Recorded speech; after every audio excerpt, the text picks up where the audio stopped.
Check, check, 1, 2. Ready to roll? Shoot. Come in, sit yourselves down. Make no mistake, one of the pioneers of Dutch dance music, one of the heroes of the house and techno culture. With a fresh new look and a fresh new sound as Analog Kitchen, ladies and gentlemen, please welcome the one and only Mr. Lucien Foort.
Hallo.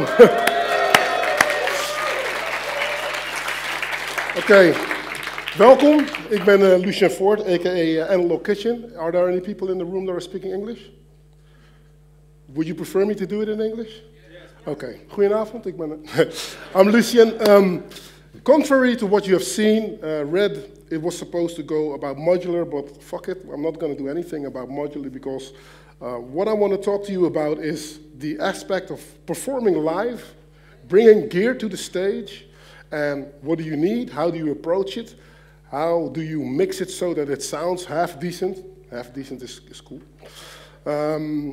So that's why I brought my setup. As you can see, it's quite extensive. Still, I think it's a small setup. You can go bigger if you wanted to.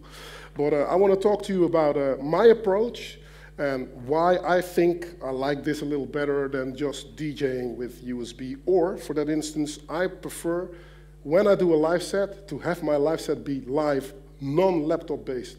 I will not hate on any laptop DJs. If that's the way to go, that's the way to go. But to me, a live performance should be about just the equipment, the limitations of it. So you as an artist will have to delve into your own creativity to think like, okay, I want to do this, but this equipment is definitely not going to allow me to do it. How can I find a way to do it?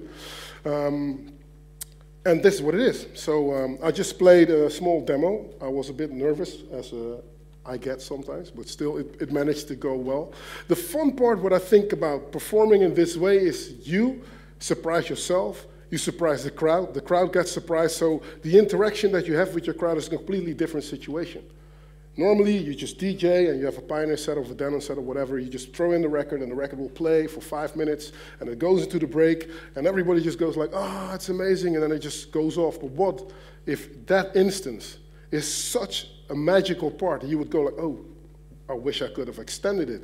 Of course you can put the record in a loop, but what if you can add stuff to it? So instead of playing a record, I opted to become the record myself. I can just do whatever I want. I can just go into the break, go to the bathroom, stay there for 10 minutes, come back, and go on. I'll not do it, but you get my idea. So, explaining what this is all about, basically is, I hope you can see it on the screen, which you cannot. I can see now. No, is there any video? Ah, there we are. Oh, okay. Okay, there's a bit of a delay. Oh, this is fun. Okay, so I tend to keep stuff very simple when I bring stuff on stage. It looks complicated, but believe me, it's more complicated than it looks. Obviously, we're doing dance music, so something needs to kick your ass and make sure you stay on the beat. So I bring my trusty 909 drum computer. Obviously, all the parts that you can see here, you can change them up for something that will work better for you in your specific setup. But I have a 909, so of course, I'm going to bring my 909. So 909 drum computer, which is pretty simple. Fast forward, I've got here my beats. As you can hear. Okay, so what I've done, I split up my beats in terms of the more I go to the outer pattern, the more elements are going to come into this beat. So obviously, this is just a kick drum. Here's a hi-hat and a clap. Right cymbal, I think. Close hi-hat and open hi-hat.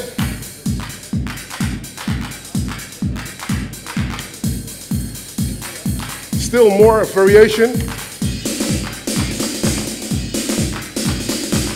That pattern starts to play if I really want to make an impact or something. So I've only played you 6. I've got 3 banks of 16 patterns. Well, 16 patterns. Pattern 16 is always nothing, no music. So if I think, oh, I don't know what I'm doing, 16, no beats. So silence, which helps you to think on your next move. So those are, that's the drums. What I've tried to do is also make sure that I understand how my sound is made up and why it sounds the way it does, because you will find, you'll get to a club, the fun part of DJing as a regular DJ is the whole mixing is done for you. When you're a live artist, especially the way I'm doing it, all the elements you have to now sort out by yourself. You have to think on, okay, my kick drum cannot be 10 dBs louder than the rest. It'll kick some ass, but the rest of the music is gone. So you have to think on that. So what I've done is figure out how does my 909 sound? And what can I add to that sound that will make it work so that you don't hear that I've got all these different elements, all these modules working. Everything needs to coincide. So what I've done with my Octatrack, this is a sampler. It is only playing sounds. It's got a few bits and bobs on it that I think that are handy for me. So on track 1, I've mapped everything out on the Launch Control XL, by the way. This is my Launch Control XL, which is just a MIDI controller, but I managed to get it to work with the Octatrack sampler. So the 8 tracks here, I can mix them. So apart from this mixer, I've got a small mixer for the sound. So if I'm not mistaken, on track 1, I've got a vocal. Raindrops falling all around, trickling down. I'm ready to fly. So, and then it's gone. It's falling. So this is my sample player. I've got a loop on track 2. Raindrops falling. So there's a bit of a top loop that will get the groove going. You will hear how it sounds with the, kick drum here. Now I managed to get this sound to work with the 909 drum computer, because if I'm going to start adding more drums on the drum computer, this loop has to sit in the middle and not feel like, hey, he's just pasted some sound into it. So if I go here, as you can hear, the loop is gone. There's the loop again. So that's why I was looking like, okay, how can I complement the sound of the drum computer that I really like? I like this sound. Everybody knows this sound. The sound's been around for ages, but still it's an old concept. You know, it's an old synthesizer. And I wanted to add some stuff to it to make it sound a little bit more modern, but at the same time, you know, not take away from the aspect of it. Because a 909 in a club, and call me a believer, for instance, but I think there's nothing louder than this computer. This is my holy grail. When I die, I go to heaven, this might be waiting for me there. 909 drum computer. Okay, moving on. So I've got another bass synthesizer that I really, really enjoy, which is the Mini Tower. I thought if I needed some bass, what else than to resort to an old, trusty synthesizer brand like Moog. They've done it for ages. They know exactly what's going on. When it comes to bottom end and bass, the Moog is your place to go.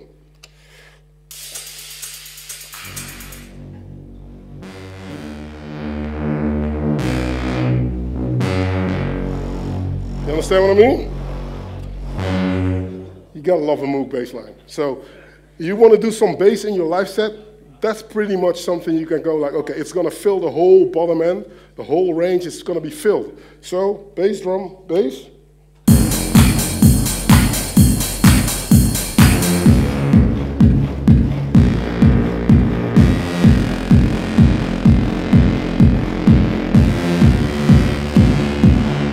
If you're not convinced now, you really shouldn't be making music. Is it too loud for you? Really? Is it too loud? Oh, I'm sorry. I'm sorry. I'm sorry. Okay, okay, okay. Sorry, guys. Sorry, sorry. Okay, okay. Not biased. Okay. So I think you made the point about the Moog synthesizer. Thank you. Thank you. Moving on. There's another synthesizer that I recently found that I really, really enjoy, and that's the AS1 by Pioneer. The AS1. Analog Synthesizer 1. They could have come up with a smarter name, but still it does the trick. AS1. I really like what it does because it's one of those synths that you can manipulate. You have to really have a software program editor to work with it, because in this small screen, obviously, you're going to go crazy if you want to make the sounds that are made on this. But it works. Looking at some of the crazy sounds that I made, for instance this.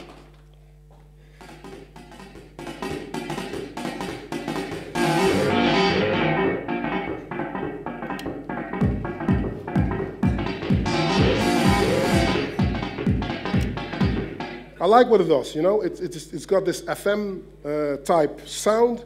It's really not too analog, so because I've got all the analog, this is analog, the Moog obviously is analog, so you can use a little bit of digital influence into the sound, otherwise it'll become very huge and bassy and bumpy. And yes, so I'm using it in conjunction with a laptop, so you know, you plug it in and you get this editor that you have to buy third party. The Pioneer company is not making the editor for it as of yet, but still it works. You go deep into the synthesizer, you just twist and tweak, and it'll give you something that you can use in a similar setup as this. Nice synthesizer. I have to say that sometimes this changes though. You know, sometimes instead of the TR-909, I might bring MPC Live, or I might bring a SP16 Torize. It depends on where I am and what it does, because I don't think there's one holy grail kind of setup to work from. I mean, it depends on where you are. It depends on what the equipment can do. All these things, all these boxes got their own neat little tricks. And then a nerd like me, I like to figure out what it is and then see how I can work it in my setup. But I found that the basic, when I go someplace, and that I feel most comfortable with, is this. The JP08 is a small reissue in the boutique range by Roland.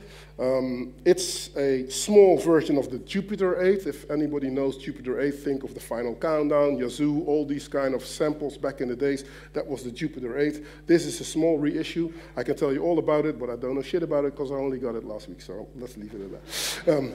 This is my mixer. that I bring with me if the club doesn't have it. It's a 16-channel mixer. It's not like the best mixer in the world, but as I told you, I've managed to get the sounds to a point that I don't really have to really mix it again. You know, and it's nice. You come into the club, you just start playing. Let me put the volume down, and I'm warned. You only have to tell me once, you know? Okay. Yeah. I'm ready to fly. So pretty much, I'm trying to feel out the club. I'm thinking like, okay, there's a little bit of low missing. I can add a little bit more bass drum, a little bit less bass drum.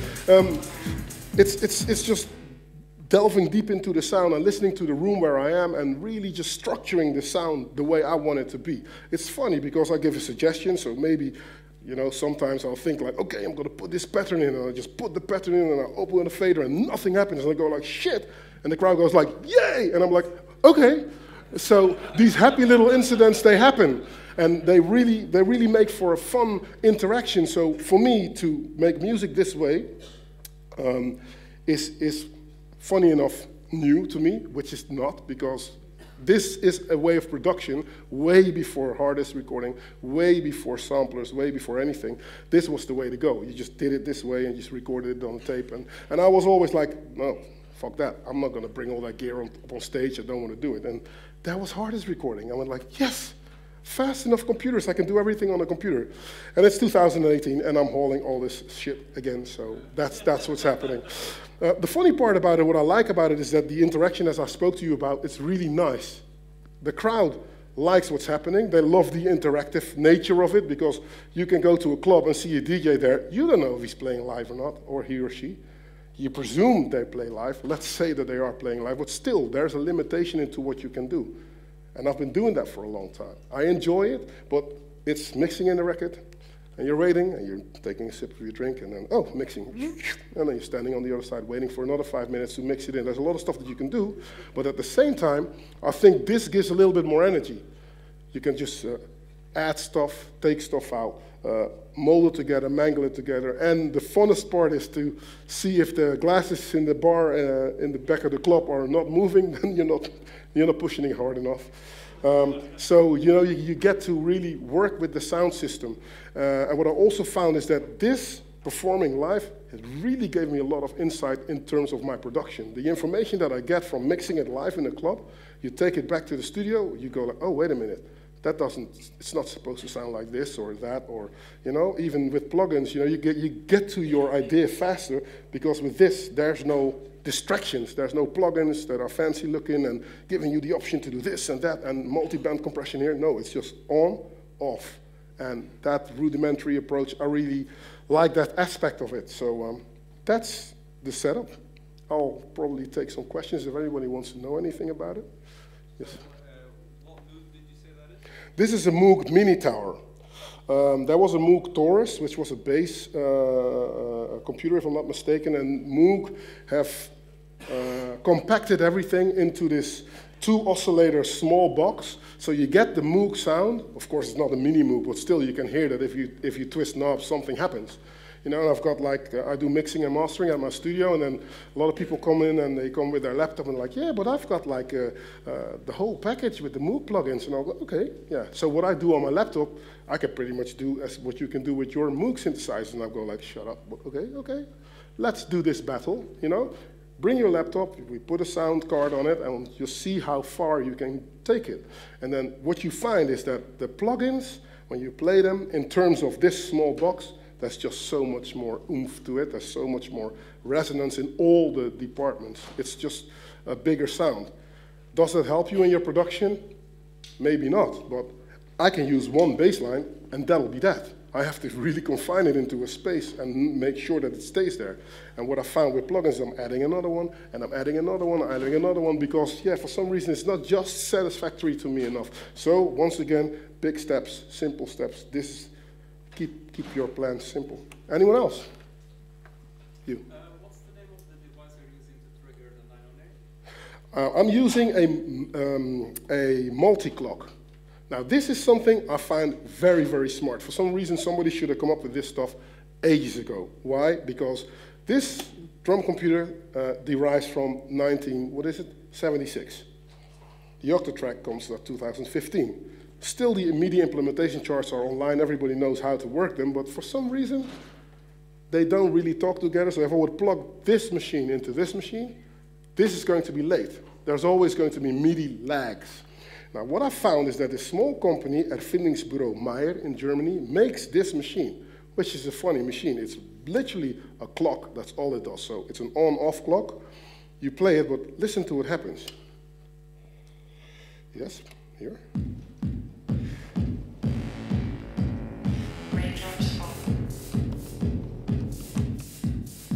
Okay, so the hi-hat is playing from the Octatrack, which I've got on channel 2 on the clock, yeah? So, no hi-hat. There's the hi-hat. And the kick is playing on 1. If any of my machines are late, I'm gonna put a little bit more groove on it for you to hear. I can now tweak and pitch my 909. So as you can hear, I can shift the 909 in time. It'll go like this and that. So it's very handy. I've got 4 MIDI ports. So if anything starts walking out of pace with the 909, it's got its own mind. Sometimes it thinks, nice, 127 BPM, but I think now 130 is nice for now. And then you hear your drum computer going away, so it's easy to do it. Also, it gives you room, because if one machine is triggering all the other machines, you can't really do anything. And if I'm playing this, and I'm thinking, whoa, yeah, I need this machine to stop, I'll just turn it off.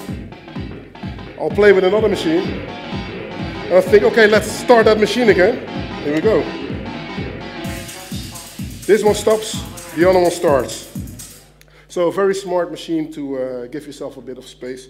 And the bottom rows are triggering machines. Funny enough, you can trigger sounds on it. So on the 909, let's find a pattern here. What was that called again, Lucien? It's called the multi-clock, this. So the bottom one here.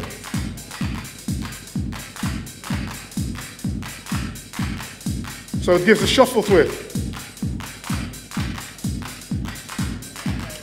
Yeah, so it does nothing more than that, but it does it very accurately, and I'm happy to have it. So yeah, that's that. Another thing that I found is the Novation launch control is a computer-based controller. So you can't get it to work with an Octatrack. Obviously, this thing works over USB, and the Octatrack doesn't have USB. So with a MIDI merger and a MIDI to USB host with Canton, they make these small conversion things. I managed to get all this stuff working together, which in itself was very nerdy, but yeah, I was happy that it worked so that I can do stuff. Because what I find with these little samplers, in difference to a computer, in a computer you can multitask, but most of these machines do one thing at the same time. So in a window, you're looking at a window. If you want to be in another window or use a filter, you have to go over to that window. And now you can map everything in such a way that you can actually tweak it within this matrix, if you will. Yes. How do you deal with issues of EQ and compression? Nice, good question. The thing, how I deal with that is, like I told you before, I really don't deal with it. Honest enough, I don't. The Octatrack, I measured, my engineer Wijnand and myself, we measured the outputs, we measured how much the sound was, and we just tweaked everything to just work the way it does.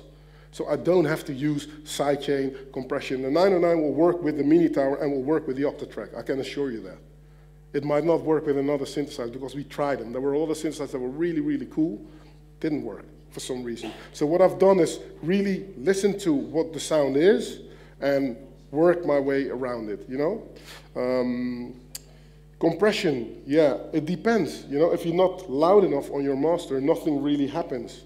I don't really think that I need extra compression, because the way you hear it now, it's just regular sound coming out. I used to do it back in the days when I didn't have the money to afford an expensive compressor. It just meant, okay, make sure that the sound is as pure as possible, that it's very, very round, that it's not compromised in any ways, and just don't turn it up too loud. Funny enough, I'm not in charge of the sound. Normally the sound guy is. So if I'm too soft, he'll turn up the whole volume and I'll still have a clear sound. Yeah? Anyone else? So you maximize all the volume? No. I maximize the voice, but you know, the samples going in, obviously, when I make a track, I'm just bounce the stuff that comes out of my computer, I bounce it as is. But the kick that I use on my records might not obviously be the 909 kick. So I have to think on how can I fit those tracks in that it will work with the 909 drum computer. And because I'm using this mini tower and this kick without any sidechaining, it just sounds kick-ass for some reason. It's got its own particular spot where it sits. The mini tower has it, and the 909 has it. Really funny, but it's the only two that can work together. Back in the days, it was like this. You bought something else.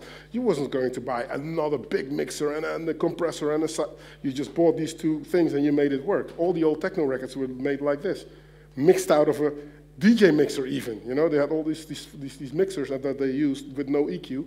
So I really went back to that approach. Like, how can I make it sound simple, but at the same time acceptable and accessible for the crowd? And it works. Yeah. Anyone else? Any questions? And as your project Analog Kitchen, you don't want to use a sidechain, something? No, not really, because I know that if you, at some point, there is a sweet spot in the mixer in all mixers. If you drive it loud enough or to a certain extent, there's always going to be some kind of compression. You know, this master bus always has to fight with what it's going to let you hear. So if my kick is louder than my bass line, it's going to just compress it. And if it's not going to be compressed here, it's going to be compressed on the sound system. Because obviously, things are fighting for your attention. So you only need to figure that out if there's a specific level that you want to reach. You know, sidechaining is if you want to make your record in your computer and it needs to be loud as hell, louder than any other record, and something else needs to just go in there as well. Then you need to make room for different things. But with this, I've got all the room I have in the world because I'm not pushing it to the limit. It's not supposed to be. It's supposed to sound very smooth, very pure, and I'll just combine pure sounding stuff with each other. So it's a completely different approach. When you're doing this, it's an analog approach, which means you just look for the purest sources you can find. And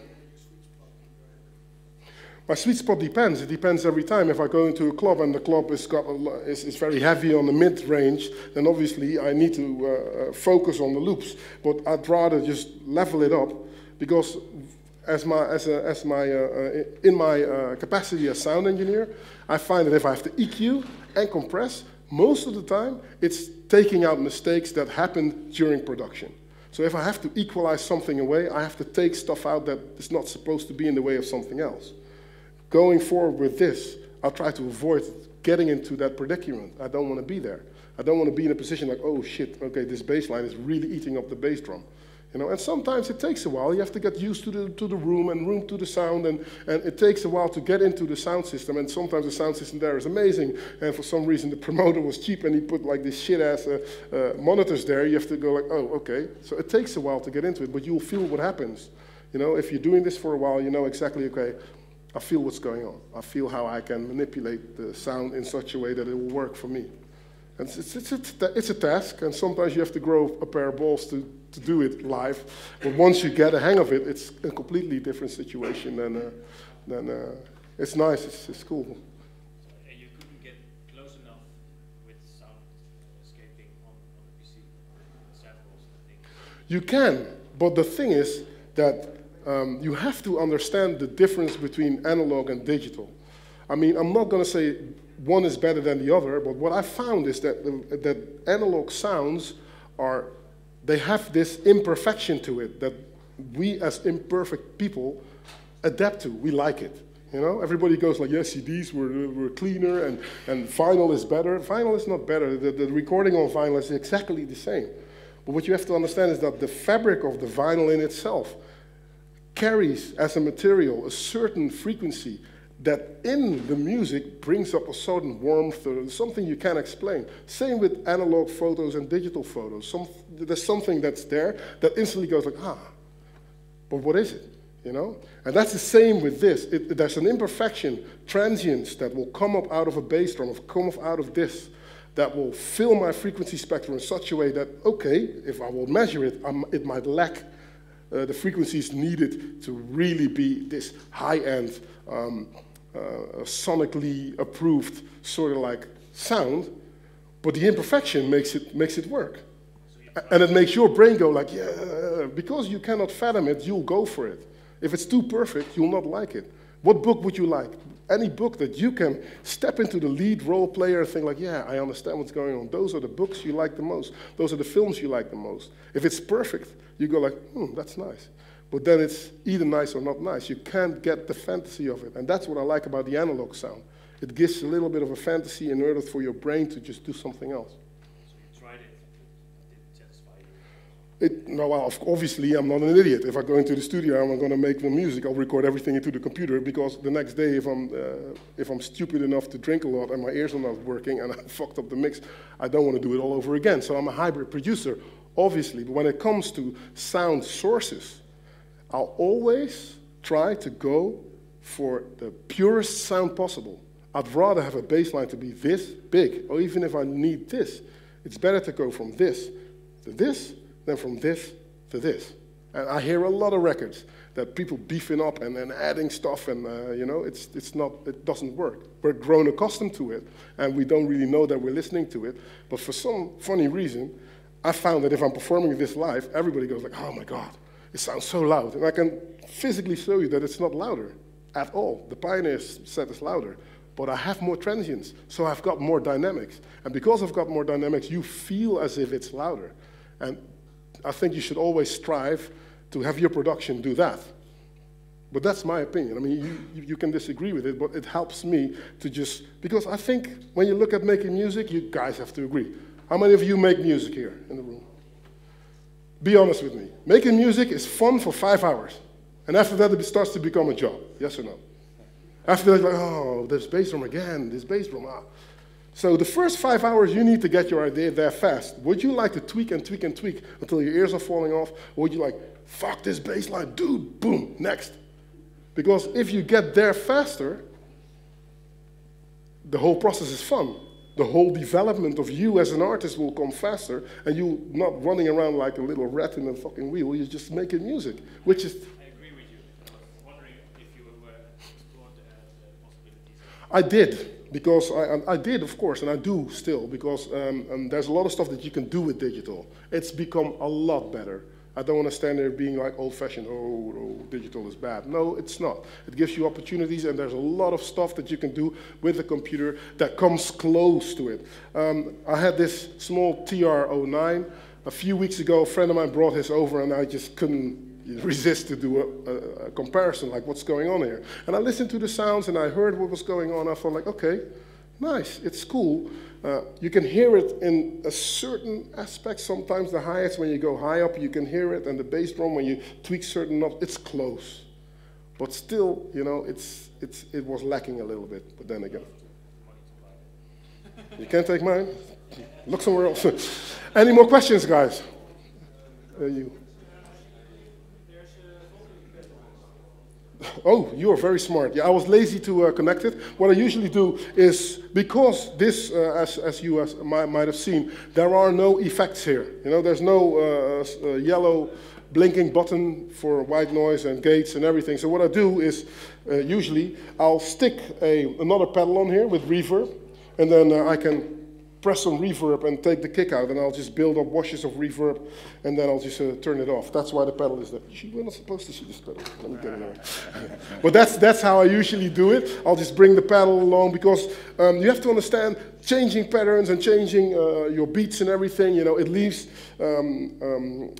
sometimes that you can't do a lot of stuff at the same time. So, and your feet are basically not doing anything apart from dancing. So you can just lean into to the foot pedal, and then there's a lot of reverb. Anyone else? So recording as Analog Kitchen. Recording as Analog Kitchen? Yeah. Will you be recording as Analog Kitchen? Will it? Actually, is there a next process to recording yourself as of live? Yes. Good question. The thing is, Martin, that I find also that the fact that I'm able to make mistakes now and try to prevent them from happening is also putting me on an edge that I'm doing stuff differently. So my music has got a different tension to it when I record it, because everything needs to be recorded in one go now. What I can do is obviously get all the different sounds out of different channels, so I can multi-track it in the computer, but still everything needs to be done in one go. So I have to just like say like, okay, I'm going to record it. So I'll put the DAW and record. I'll start playing, and then the kick comes in, and I have to think like, okay, how I'm going to build up this, how I'm going to build up the break and everything, and that's a completely different aspect. And I've been recording a few tracks, and they're starting to become something that I'm happy with. So the first EP is going to be released on Ilke Klein's label, Days Light and Lights, and I'm working on some other things as well. Great so stuff. happy. Is there anyone that wants to ask another question? You can ask it, whatever you want. Where will we see you this summer? You want to hear some more music? Yeah, play some more music. Let me see what I can do. Did you want? Let's see. I was going to ask, could you please play some more music? Okay.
That's a bass line, sunshine.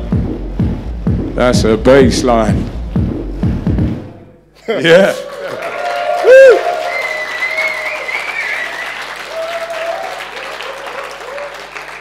Yeah, it's fun.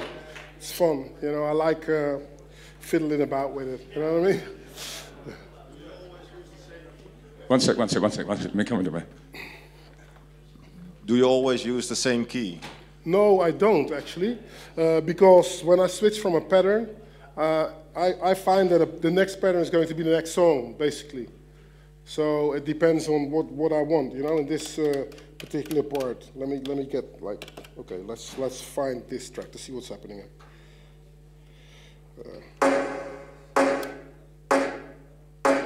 This is a completely different chord than this. If I'm stopping this is a different chord altogether now. But the organization is a smart thing to do as well, you know. So with me in the Octatrack, everything starts on the same thing, you know. So track 1 is going to be my themes. All my themes are on track 1 in the Octatrack. So going back in, let's go to the different track. Usually I'll do this while it's running, but okay.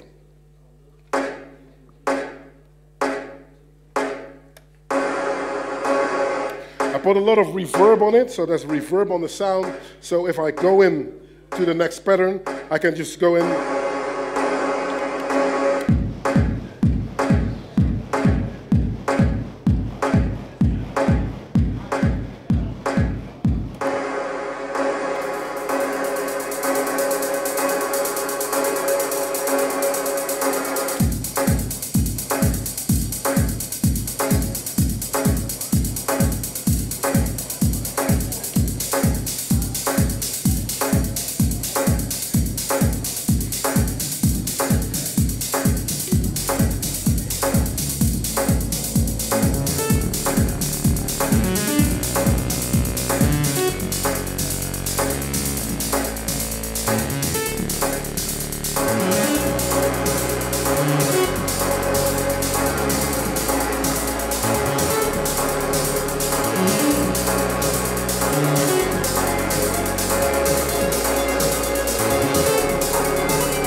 Now switch to another pattern.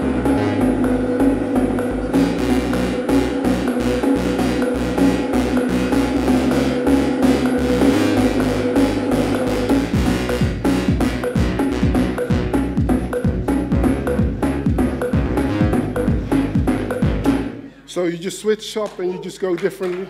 Okay. Thank you.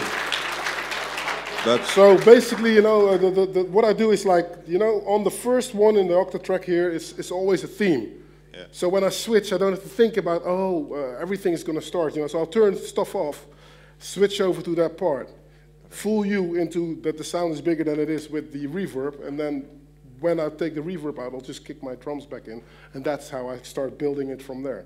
And then all the rest of it is like on track 2, there's mostly loops or hi-hats. Track 3 is another drum part. 4 and 5 I don't use. 6 is usually the GPO8. 7, it's a bass line coming out of the Octatrack if I'm using an artificial bass line. And 8 is a through channel for the Moog that I have routed into the Octatrack. Because you have to understand the Moog obviously is a monophonic synth with no effects. And I found that if I'm using it for an hour, you're going to start hearing, okay, yeah, so he's going to move. Oh, he's going to move. So yeah, he's going to move. But now I'll put a little bit of reverb on it or delay sometimes. So the Moog now starts moving and it becomes a stereo machine because I'm routing it through the Octatrack. It's going in through the effect channel and coming out on different channels onto the mixer. So all of a sudden it opens up a wide variety of possibilities. But you have to think smart on where you put your sounds and where they're coming from and where they need to go. You also pitch the 909 kick. Sorry? You also pitch the 909 kick, or? There's no pitching on the 909 kick. You don't? Oh, you can. The only thing you can do is you can tune it a little bit. Yeah, but okay. Yeah, okay, but you can tune it. Okay, but this is what I can do with it. Do you tune it to the key? Okay. I can make it shorter. But that's the extent of it. But funny enough, this is exactly what the speaker likes. Listen to the low on it. A little bit more attack.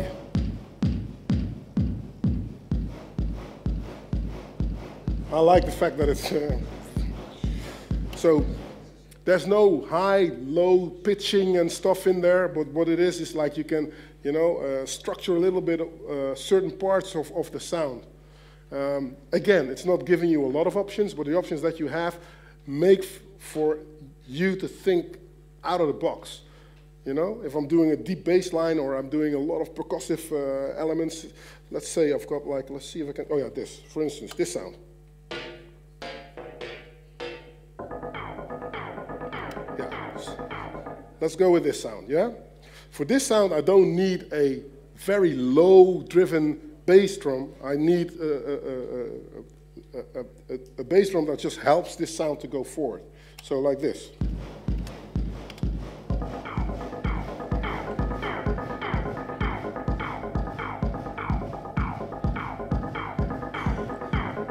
because this sound is very long in itself, you know? If I was to shorten this sound, then again, I can use a bigger bass drum.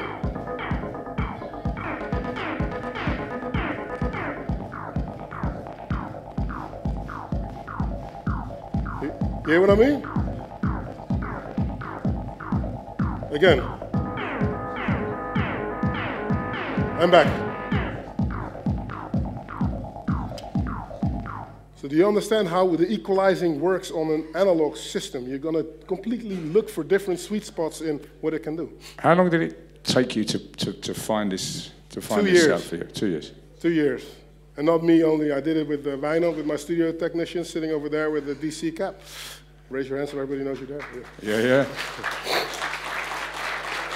We started from everywhere. We wanted to start with a machine, and we put the machine next to the 909, and it didn't work. And then we went with Tractor and Tractor together with the Moog, and it didn't work. And we started to go, and I went like, you know what, Wijnand? I'm so sick and tired of trying everything. I'm just going back to the basics. So I started with the 909 and the bass and the Octatrack, and that was that. I said, like, I have to make music with this because I can buy whatever I want and bring in more and more and more. So, and then I started building from there. So that is the hub for me to start from. If I can change my drums, I'll put something else in place of the 909, but it will do the same thing. It's going to do exactly what the 909 does.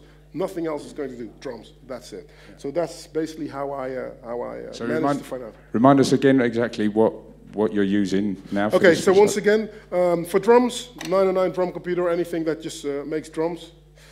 Samples, I use the Octatrack. Octatrack sampler is a very powerful sampler, but also it's got a MIDI sequencer on it, so it's got 8 channels of audio, 8 channels of MIDI. I'm using only 2 channels of MIDI, one for the Mini Tower and one for the JP08. So the JP08 is a polyphonic synthesizer, which means you can press 4 keys and you'll hear 4 sounds or 4 notes. Whereas the Moog is a monophonic synthesizer, you can press 4 keys, you will only hear 1 sound. So in order to have strings or something else help your music to lift it up to a little bit higher sense, I use the JP08 merely for strings, only because I like Vince Clarke's synth sounds, and this comes close to this Depeche Mode, Erasure, Yazoo kind of sound. I really like it. Yeah. With the higher elements, do you do any panning when you're playing live? No, because I leave the stereo part up to the stereo synths. You know, I mean, I don't really have to spread it out. This sound is a stereo sound. No, actually, you are right. I do it in the box. When I make this sound on my laptop, because I'm plugging it into the laptop, I've got this editor, and then I'm really spreading out where the sounds are going. But I'm not really determining where it needs to stay, because I think the only thing that this is doing is helping the Moog and the 909. It's never there to be the most predominant thing. The pattern that I play with it, obviously, yeah, it gives an effect. But listening to this,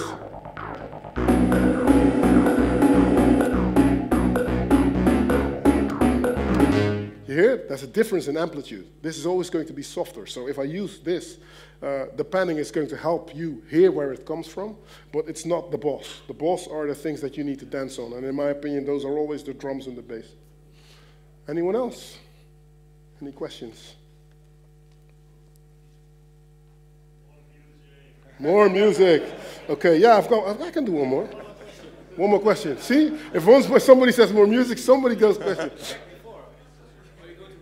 Yes, they're all going to be released somewhere soon, which I can't tell you now, but they are going to get released. Okay, let's see what we have here. Well, look, wait, before we go.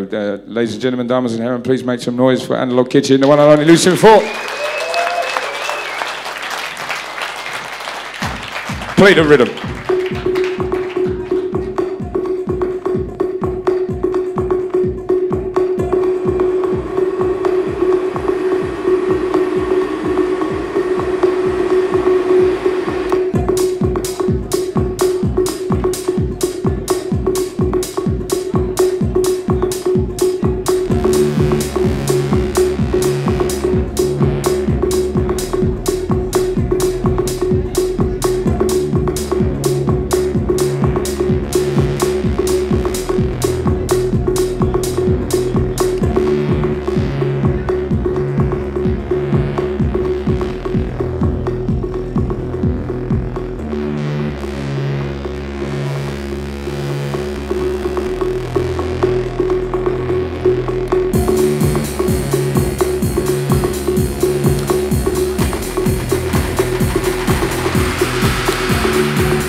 Thank you.